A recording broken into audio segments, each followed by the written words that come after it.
প্রত্যেকে ক্লিয়ার শুনতে পাচ্ছ? যে কোনো একজন রেসপন্স দেবে।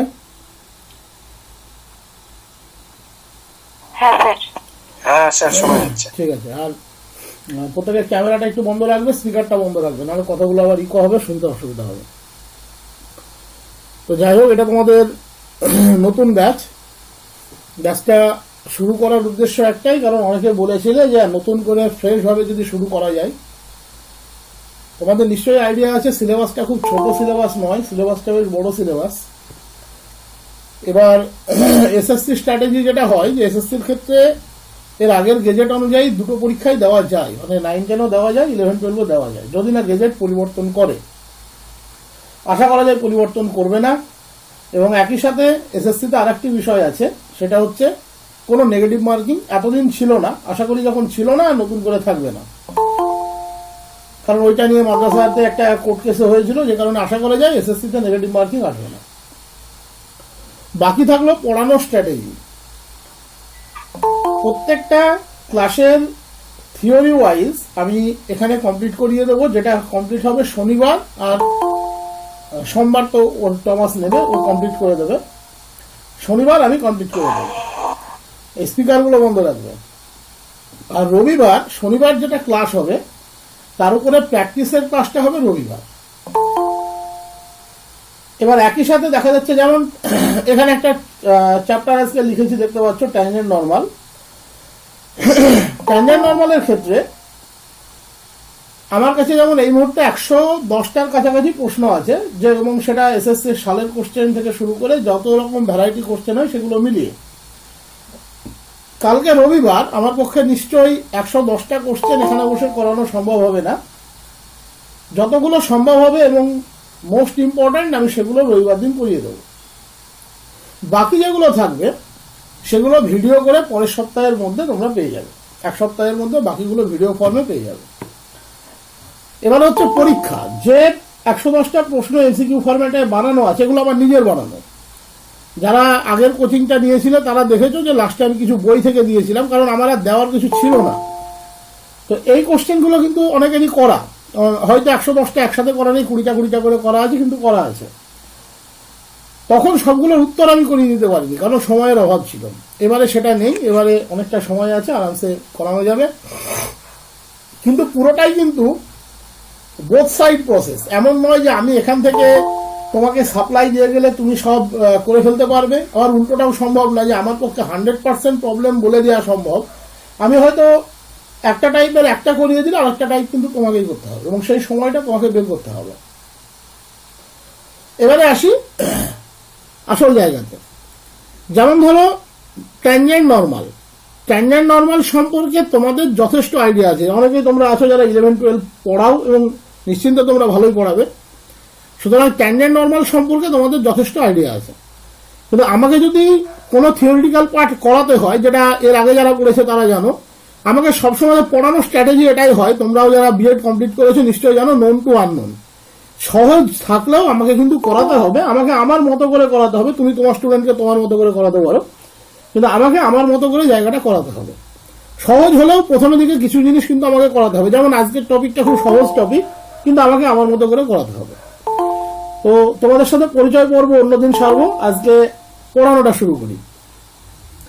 যেমন ধরো ট্যানজেন্ট নরমালের ট্যানজেন্ট বলতে আমরা কি বুঝি?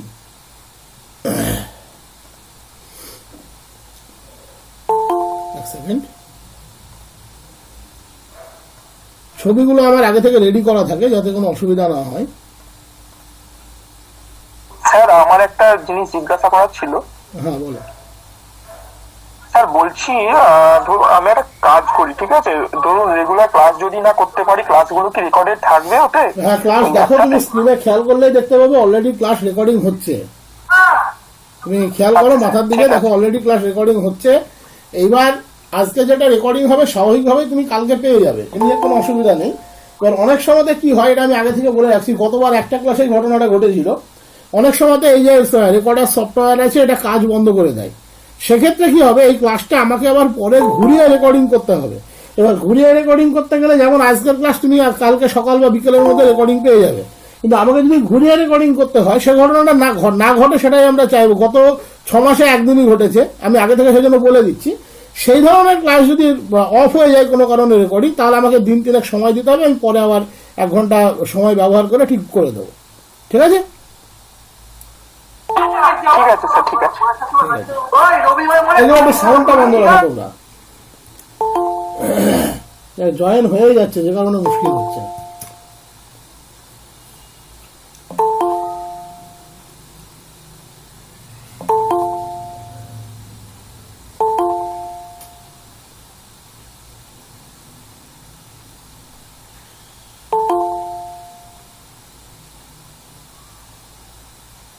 শুরু করি। তো তোমরা দেখতে পাচ্ছ এখানে আমি জাস্ট একটা গ্রাফ নিয়েছি। গ্রাফটা y ইকুয়ালস টু fx হতে পারে, r equals to f theta হতে পারে, fxy equals to 0, that is implicit ফর্মে হতে পারে, যে কোনো ফরম্যাটে হতে পারে। তো এখানে একটা কার্ভ দেওয়া আছে, কার্ভের উপরে দুটো পয়েন্ট pxy, আর এটা ধরো একটা point q, x plus del x y plus del y ধরতে পারো। আমরা প্রথমে কি করেছি, pq লাইনটাকে জয়েন করেছি। আমি আগেই বলেছি এগুলো তোমাদের সব জানা, কিন্তু আমার কিছু করার নেই, আমাকে পড়াতে গেলে সেই শুরু থেকেই পড়াতে হবে। তাহলে আমি যেটুকু লেখানো সেটুকুই লেখাবো, সবটা লেখানোর দরকারও নেই। Let P and Q be two neighbouring points on a curve. আমি আপাতত এটাকে y ইকুয়ালস টু fx ফর্মে নিচ্ছি, এবং PQ লাইনটা এখানে জয়েন করার আছে। আমরা জানি ট্যানজেন্টের ক্ষেত্রে কি হয়, as q tends to p along the curve, অবশ্যই কার্ভের ওয়াল বরাবর, along the curve the straight line joining p and q, the straight line joining p and q tends to a definite straight line, দেখতে পাচ্ছ ছবিতে সেটা PT, definite straight line PT called the tangent to the curve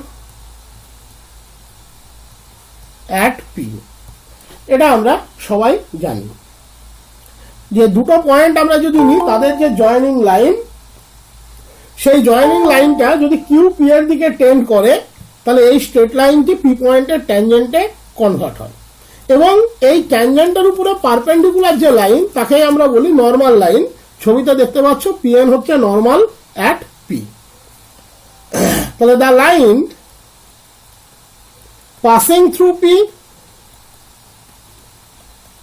the line passing through P and, একটু থেমে, perpendicular. হ্যাঁ বলো।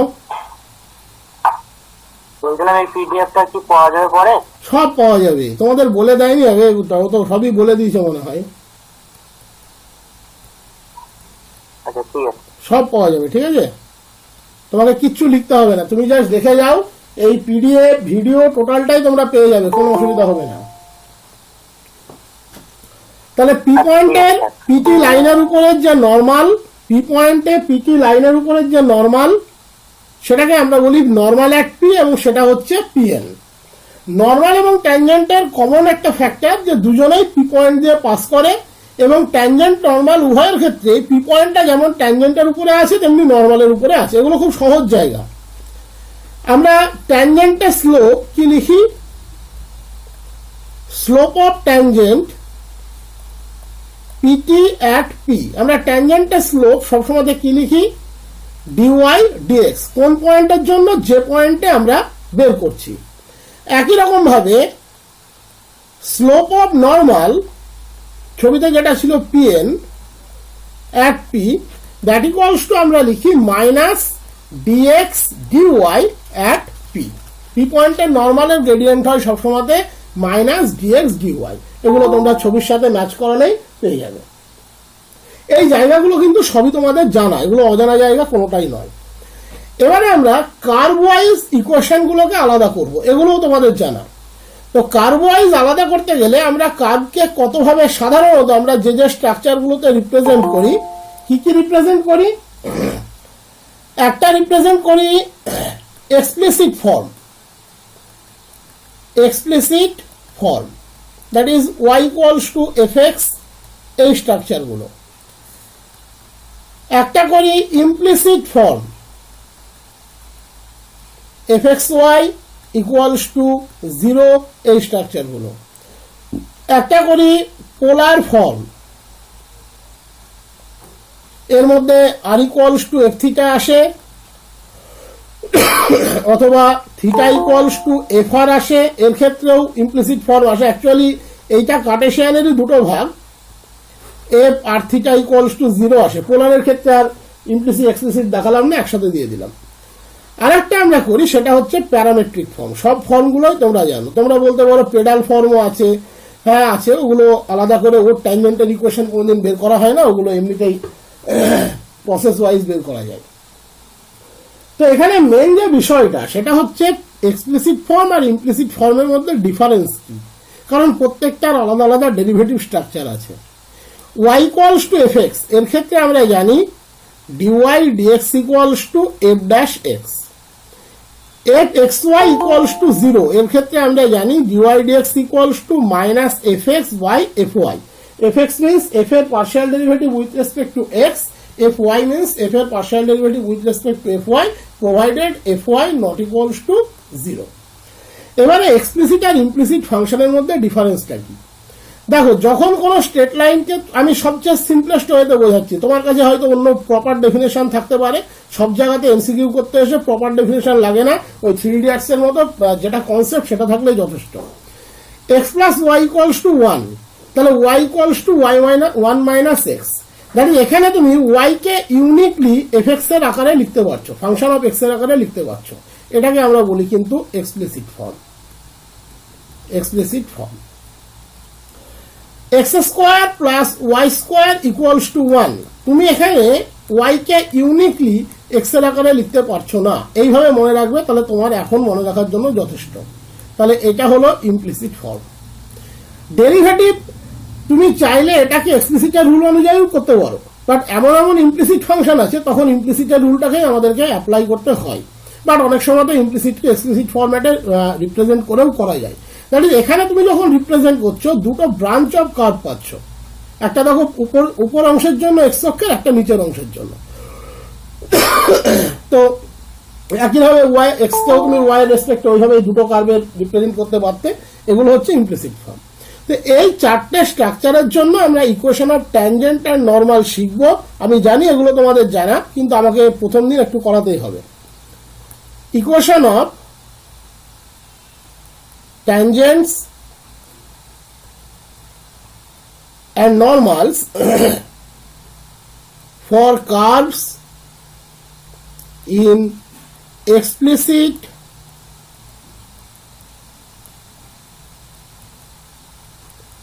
Cartesian form. Explicit Cartesian form, that is y equals to fx. আমি ধরে নিচ্ছি let x comma y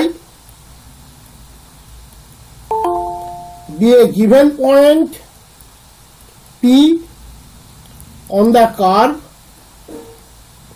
y equals to fx।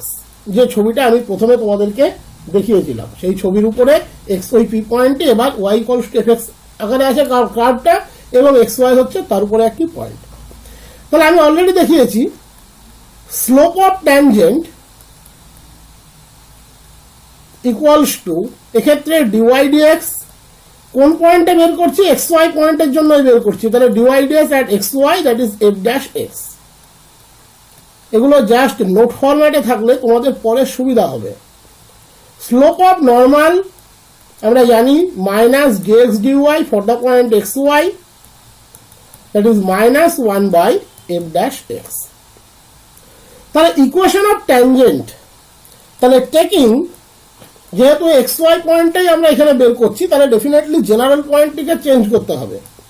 তাহলে taking capital X Y as any general point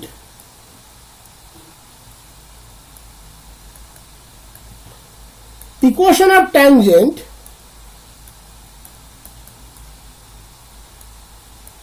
is y minus y equals to f dash x into x minus x. এগুলো তোমরা জানো, y minus y equals to f dash x into x minus x. Equation of normal is y minus y equals to minus 1 by f dash x into x minus x. That is f dash x into y minus y plus x minus x equals to 0. These are the equation of tangent and normal. এগুলো তোমাদের জানা, just আমি একবার মনে করিয়ে দিচ্ছি। Next, equations for tangents and normals for curves in implicit Cartesian form. Implicit ফর্মটা তো আগেই বুঝিয়ে দিয়েছি।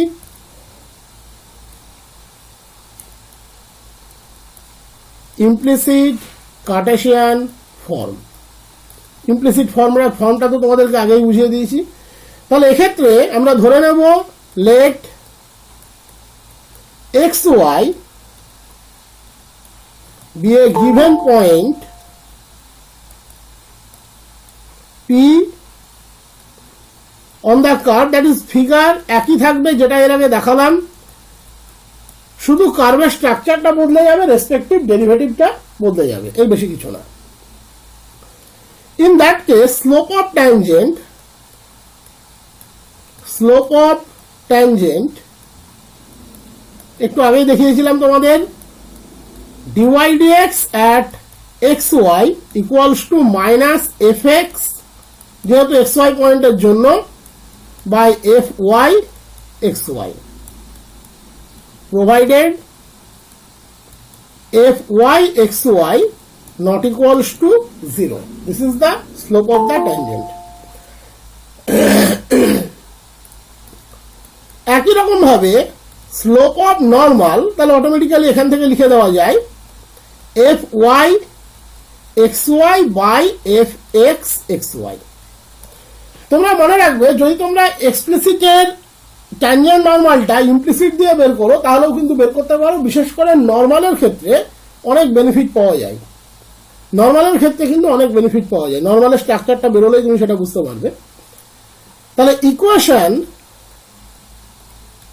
অফ ট্যানজেন্ট, এখানেও কিন্তু capital X Y general coordinate, আর লিখছি না বারবার, at xy is y minus y equals to minus fx xy by fy xy into capital X minus x. That is 1-2 পয়েন্টে যদি ট্যানজেন্ট হয় তাহলে fx এর ভ্যালুটা 1-2 পয়েন্টের জন্য বের করবে, fy এর ভ্যালুটা 1-2 পয়েন্টের জন্য বের করবে, y এর জায়গাতে 2 বসবে, x এর জায়গাতে 1 বসবে। এগুলো সব আগামীকাল পেয়ে যাবে, আজকে জাস্ট থিওরিটিক্যাল পার্টটাই হবে। fy xy plus x minus x fx xy equals to 0. এটা হলো equation of tangent. Equation of normal,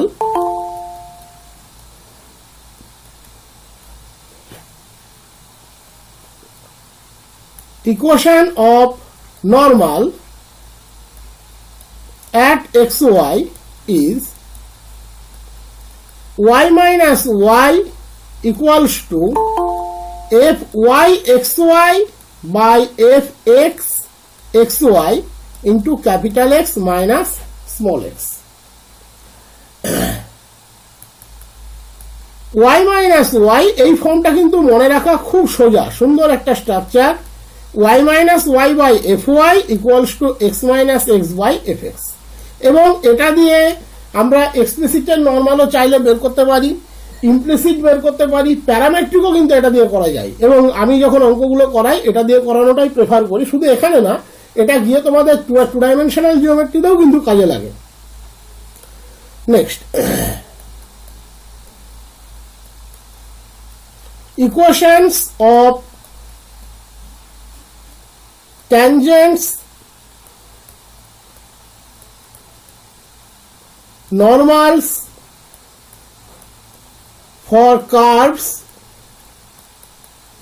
in parametric form. Parametric ফর্মের ক্ষেত্রে তোমরা জানো একটা প্যারামিটার থাকে যে প্রত্যেকটা কোঅর্ডিনেটকে রিপ্রেজেন্ট করে, দ্যাট ইজ প্রত্যেকটা ইউনিক কোঅর্ডিনেটের জন্য একটা করে ইউনিক প্যারামিটার আমরা সবসময় পাই। তাহলে ধরে নিচ্ছি লেট, এগুলো তোমাদের জানা, t equals to t1 represents a point p, that is ওই ছবিটাই মনে করো যেটা প্রথমে দেখালাম, ওই p পয়েন্টটাকে রিপ্রেজেন্ট করে parametric value t1 on the curve x equals to ft, y equals to gt, that is এখানে জেনারেল প্যারামিটার হচ্ছে t হচ্ছে জেনারেল প্যারামিটার এবং তার গ্রাউন্ডে কার্ভটাকে আমরা প্যারামেট্রিক ওয়েতে রিপ্রেজেন্ট করেছি। তাহলে in that case dx dt equals to f dash t, dy dt equals to g dash t। এবার আমার এখান থেকে কি লাগবে, dy dx। তাহলে dy dx for t equals to t1, কারণ এখানে রিপ্রেজেন্ট করছে কে, p কে t1, তাহলে কত হবে g dash t1 by f dash t1. This is the slope of the tangent, slope of tangent at p. অবশ্যই এখানে f dash t1 টিকে non zero হতে হবে, f dash t1 টিকে নন জিরো হতে হবে। তাহলে in that case equation of tangent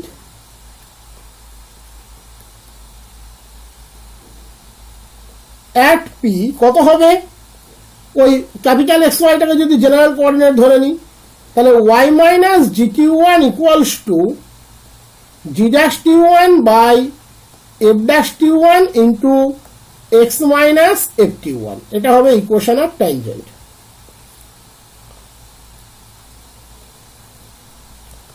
equation of normal at p কত হবে, y মাইনাস gt1 এখানে যা আছে তার reciprocal with a negative sign, তার মানে মাইনাস, অবশ্যই এক্ষেত্রে g dash t1 টাকে নন জিরো হতে হবে, into x minus f t1। তো এই ছিল কার্টেসিয়ানের এক্সপ্লিসিট, ইমপ্লিসিট এবং প্যারামেট্রিক ফরম্যাটে ট্যানজেন্ট নরমালের ইকুয়েশন, যা তোমাদের সবই জানা। এবার হচ্ছে কোন ট্যানজেন্ট যদি এক্স অক্ষের প্যারালাল হয়, ইন দ্যাট কেস আমরা কি বলতে পারি, tangent parallel to x Axis, in that case আমরা কি বলতে পারি। দেখো প্রথম যে ছবিটা তোমাদেরকে দেখিয়েছিলাম, আমরা কি জানি, ট্যানজেন্ট যদি এক্স অক্ষের সাথে সাই অ্যাঙ্গেল ক্রিয়েট করে, এখানে যেটা লেখা আছে সাই অ্যাঙ্গেল ক্রিয়েট করে, in that case dy dx equals to হয় tan psi, এটাই বেসিক ফান্ডা, এটা দিয়েই আমরা কাজ করি। তাহলে এক্ষেত্রে এক্স অক্ষের প্যারালাল যদি ট্যানজেন্ট হয়, ইন দ্যাট কেস ঘটনাটা কি ঘটবে, তাহলে ছবিটা আমরা এরকম ভাবতে পারি যে এই হলো ট্যানজেন্ট, এই হচ্ছে আমার ওএক্স, যতটা প্যারালাল ভাবা যায় ভেবে নাও তার প্যারালাল। তার মানে এক্ষেত্রে সাই এর ভ্যালুটি কত, 0, তার মানে ট্যান সাই মানে ট্যান 0 0, তার মানে এক্ষেত্রে ডিওয়াই ডিএক্স টা ওই পয়েন্টের জন্য ভ্যালু কত হবে, 0। তাহলে ট্যানজেন্ট, এটা মনে রাখতে হবে জাস্ট, বা বুঝে নিলে মনে রাখা নিয়ে কোনো ব্যাপার নেই। Tangent at any point alpha beta will be parallel to x-axis when dy dx for the point alpha beta equals to 0। তার মানে কখনো যদি বলা থাকে যে ট্যানজেন্ট এক্স অক্ষের প্যারালাল কোনো সার্টেন পয়েন্টে বা ওই কার্ভের উপরে একাধিক পয়েন্টে, প্রত্যেকটা পয়েন্টের জন্য ইন্ডিভিজুয়াল dy dx 0, একই সাথে যদি কখনো বলা থাকে যে তুমি কোথাও পাও যে dy dx কোনো পয়েন্টের জন্য 0, ইন দ্যাট কেস তুমি ক্লেম করতে পারবে tangent parallel to x-axis. Next, tangent parallel to y-axis. y অক্ষের সাথে প্যারালাল, তার মানে x অক্ষের সাথে কি আছে, পারপেন্ডিকুলার। তার মানে psi এর মানটা কত, π/2, that is tan psi undefined cot psi 0। তার মানে এক্ষেত্রে dx dy এর ভ্যালু ওই পয়েন্টের জন্য 0 হবে। তাহলে tangent at any point alpha beta will be parallel to y-axis when dx dy for the point alpha beta equals to 0। একই ঘটনা, আগের মতোই যেমন বোঝালাম তেমনই ব্যাপার। যদি 0 পাও তুমি ক্লেম করতে পারবে ট্যানজেন্টটা y অক্ষের প্যারালাল, আর যদি y অক্ষের প্যারালাল বলা থাকে ডেফিনেটলি ওই পয়েন্টে dx dy এর ভ্যালু হচ্ছে 0। এই অবধি তোমাদের মোটামুটি সবার জানা। নেক্সট হয়তো কেউ ভুলে গিয়ে থাকতে পারো, এগুলোও পড়েছো সবই অনার্সে। অ্যাঙ্গেল বিটুইন টু কার্ভস, দুটো কার্ভের মধ্যে অ্যাঙ্গেল আমরা কিভাবে আইডেন্টিফাই করব। দুটো কার্ভের মধ্যে অ্যাঙ্গেল আইডেন্টিফাই করতে গেলে তোমাকে কি কি মনে রাখতে হবে। প্রথম যেটা মনে রাখতে হবে যে কার্ভ দুটো কিন্তু একে অপরকে ইন্টারসেক্ট করবে। এবার যে কমন পয়েন্ট ক্রিয়েট হলো সেই কমন পয়েন্টে তুমি তাদের মিডিলের অ্যাঙ্গেল নিয়ে চিন্তা ভাবনা করবে, এবং কমন পয়েন্টে যে দুটো ট্যানজেন্ট তুমি পাবে, angle between two curves means angle between the tangents. এটা মনে রাখলেই যথেষ্ট। আমি এখন লেখার সময় অনেক কিছু লিখবো, কালকে যখন প্রবলেম করাবো এগুলোর একটা শর্ট টেকনিক আছে, যেভাবে শর্ট টেকনিক আমি করাই শর্ট টেকনিকে দেখিয়ে দেবো। কিন্তু এখন তোমাকে বেসিক জায়গাটা বুঝতেই হবে, তার জন্য আমাকে যেটুকু লেখার লিখতে হবে। তাহলে the angle of intersection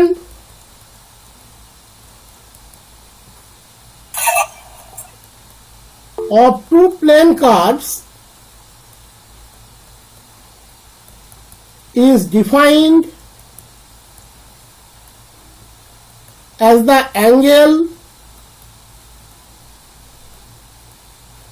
between the tangents to the curves at their common point of intersection।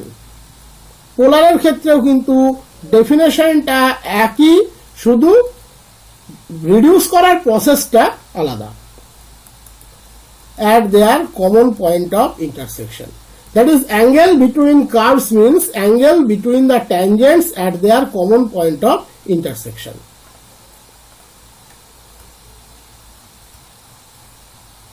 ছবিটা প্রথমে নিয়ে নিই, তাহলে বোঝাতে সুবিধা হবে। দেখতে পাচ্ছ ছবিতে, এখানে ধরে নাও তুমি কার্ভকে যে কোনো স্ট্রাকচারে ধরতে পারো, y ইকুয়ালস টু fx ধরতে পারো, fxy ইকুয়ালস টু 0 ধরতে পারো, বাট কার্টেসিয়ানে ধরবে কারণ আমরা এখানে কার্টেসিয়ানে কাজ করছি। তো আপাতত ধরে নাও এটা একটা কার্ভ, যেটা দেখতে পাচ্ছ ব্ল্যাক মার্কিং করা আছে, এটা একটা কার্ভ। তো দুটো কার্ভ ইন্টারসেক্ট করেছে এই পয়েন্টটাতে, পয়েন্টটার নাম দিলাম সাপোজ P।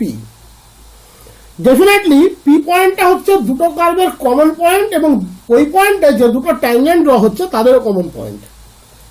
তাহলে ধরে নাও এটা PT1 একটা ট্যানজেন্ট, দেখতে পাচ্ছ এটা এই কার্ভটির জন্য, দ্যাট ইজ গ্রিন কার্ভটি, ব্লু কার্ভটির জন্য। PT2 এটা ট্যানজেন্ট ব্ল্যাক কার্ভটির জন্য। তাহলে আমরা কি বলেছি, angle between curves means angle between দেয়ার ট্যানজেন্টস। তাহলে দুটো ট্যানজেন্টের মধ্যে অ্যাঙ্গেলটি হচ্ছে থিটা, যেটা আমি এখানে মার্কিং করে দিচ্ছি, বা আগে থেকে লেখা আছে থিটা। তাহলে এই থিটাই হচ্ছে অ্যাঙ্গেল বিটুইন টু কার্ভস। তাহলে এইটা আমাদেরকে জাস্ট ক্যালকুলেশন করে বার করতে হবে যে কিভাবে এটা এলো, আর কিচ্ছু না। তাহলে আমি যেটুকু লেখার লিখে দিই, Das if psi1 psi2 be the inclination of the two tangents with the positive direction of x-axis at their common point of intersection. At their common point of intersection. ওকে, তাদের কমন পয়েন্ট অফ ইন্টারসেকশন আমি ধরে নিলাম দুটো tangent যারা x অক্ষের positive ডিরেকশনের সাথে সাই 1 এবং সাই 2 angle করেছে। If theta B the angle between the tangents, theta be the angle between the tangents, then তোমরা দেখতে পাচ্ছ ছবিতে এখানে যে স্ট্রাকচার দেওয়া আছে সেই অনুযায়ী সাই 2 equals to theta plus Sai 1, that is এই দুটো কোণের সমষ্টি ডেফিনেটলি এই কোণটির সাথে সমান। তাহলে এখানে psi 2 equals to theta plus psi 1, that is theta equals to theta মানটাই বের করতে হবে psi 2 minus psi 1। এবারে দেখো এই যে psi 1 psi 2 লেখা এটা তো আমরা নিজেরা চয়েস করেছি। আমি চাইলে এটাকে psi 1 ধরতে পারি, এটাকে psi 2 ধরতে পারি, তাহলে অটোমেটিক্যালি অ্যাঙ্গেলটা বদলে যাবে, দ্যাট ইজ ডিফারেন্সটা ক্রিয়েট হয়ে যাবে, ওভারঅল অ্যাঙ্গেলটা ডিফারেন্স দিয়ে ক্রিয়েট হবে। If psi 1 psi 2 interchanged, then theta equals to psi 1 minus psi 2. So আমরা লিখতে পারি theta equals to psi 1 difference psi 2 অথবা মডুলাস দিয়ে দিয়ে psi 1 minus psi 2, এটা আমরা লিখতে পারি। এটা হলো ইনার ইন্টারসেক্টিং অ্যাঙ্গেল। আউটারটা কত হয়? আউটারটা হয় 180 minus that quantity, psi 1 minus psi 2, এটা হয় আউটার পোর্শনটা। তাহলে ওভারঅল আমরা যদি ট্যান, যেহেতু এই রেজাল্টটা ট্যান থিটা দিয়ে আমরা মনে রাখি, এটা মনে রাখতে পারলেও চলবে, আমি বেশ কয়েকটা ফরম্যাট এখানে দিয়ে দেবো। তাহলে tan theta equals two tan of this quantity, that is tan Sai 1 tan Sai 2 by 1 plus